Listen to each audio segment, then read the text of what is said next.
Hi, I'm Jennifer with Martingale, here with a trunk show of quilts from the book Make It Mini by author Beverly McCullough. There are 13 small quilts with a splash of embroidery, and you are going to love these little quilts. I'm going to start right out and show you Adventure Awaits.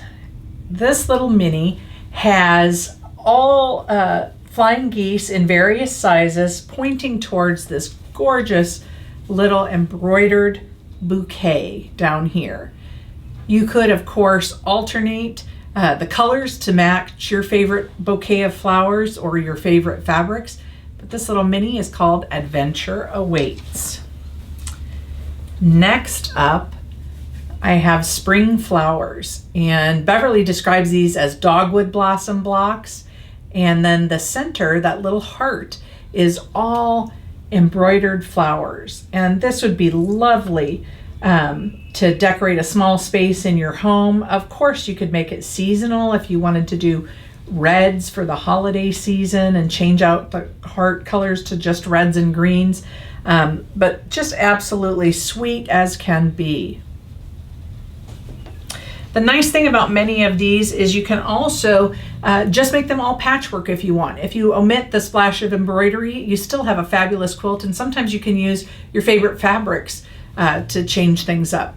This little quilt is called Daisy Farm, and Beverly lives around Tennessee, where she says it's always like a treasure hunt when she goes on a drive on the back roads looking for quilts with looking for barns with quilts on them. And so this was a reminder of that little treasure hunt. So you can see she's added a little quilt to her barn, and then these daisies at the bottom are the splash of embroidery that she's added.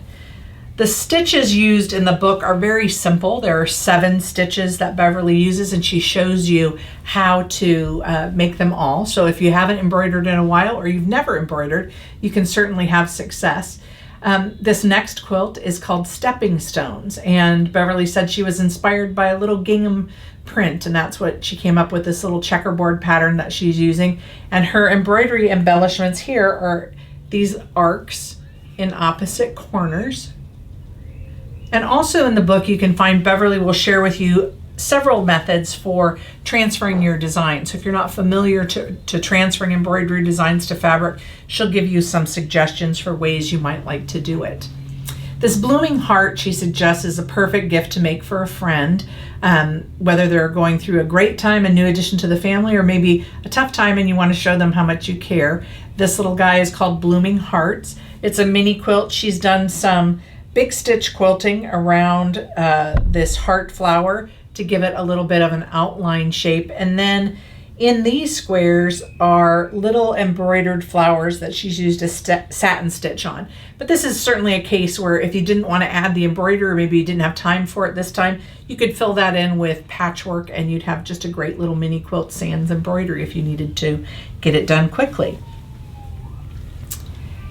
This cutie is called B-E-E, Beautiful Day, and it has a little, I'm going to try to hold it out here, a little hive up here, and then a running stitch trail that goes from that hive to this sweet little embroidered bee at the bottom. And the daisies in each corner are also done with some backstitch or outlining stitch to create those as well. So maybe you have a little nook in your kitchen area where you keep honey in a jar and you want a little decorative accent. This cutie is adorable. English paper piecing hexagons can be a ton of fun and has caught on quite a bit in the last few years. Where Beverly has added more to it is she has done an outline stitch with embroidery. So these outlines that you see in the white are actually a running stitch of a hexagon over the background to create that finish. And this is called Hexie Flowers. I absolutely love it. It's adorable. And running stitch is a great way to do like a big stitch running stitch. Great way to practice your embroidery skills and get familiar with having the needle in your hand again if you haven't done embroidery for a while. So even though it looks like a lot of stitching, it's actually pretty easy and can be very soothing and relaxing in the evenings if you like to stitch. This is called Home Sweet Home, The lettering is the embroidered part of this. She's added again some big stitch around the houses and the trees, and then used a portion of a Dresden block here to be the sunshine shining down on this cute little house. Of course, you could customize it to match the colors of your home or your decor or the home you want to build someday. You can build it in fabric and have it done in a jiffy.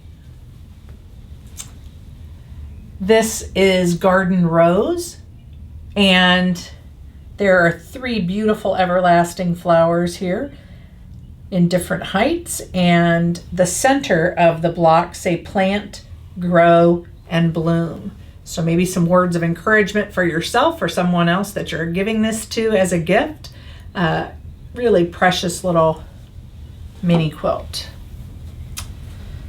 This next one is the cover quilt, and it is called So Sweet, or Sweet Orchard. Sorry, Sweet Orchard, but the words down here say So Sweet. And Beverly suggests that you can really customize this to your favorite fruit. It could be oranges, it could be peaches, it could even be apples if you change up the colors. And just a lovely spring flair to it. The way that she's pieced the border around the outside, it makes it look as though it's woven. But it's really just patchwork put together, and whether or not you stitch the embroidery lettering at the bottom of So Sweet, it definitely is a sweet quilt. I love Beverly's tip that goes along with this quilt called Vintage Bouquet.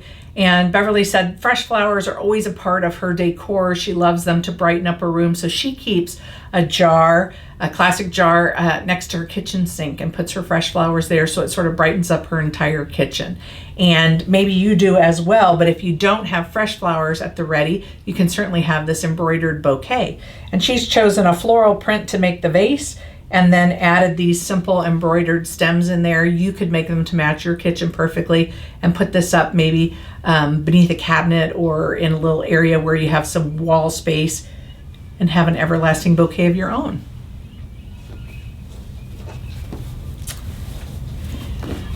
Love to Quilt, as we all do, is the name of this quilt. And if you have a space where you do your sewing and you want to honor all the things that you love, she's got, let's see, quilt, stitch, love, sew, create, all those sorts of words. And there are just 2 blocks in this quilt, a 9-block quilt, easy to piece, and super fun way to celebrate what we all love to do. And last but not least, among the 13 quilts in this book, is this cutie. It's called Walking on Sunshine, and she used a drunkard's path block. If you're new to curved piecing, this is a great way to start. It's a rather gentle curve. The blocks are set straight side by side. And then she added her embroidery embellishment here in the center with this wreath of 2 colors, sort of a teal and a navy, and then added some little red berries to make that pop off, all inspired by this great floral border that she added to the outside. That's Walking on Sunshine. All of these quilts and their patterns and the instructions for doing the embroidery and the patchwork can be found in Make It Mini by Beverly McCullough. Look for it wherever you buy books or at shopmartingale.com.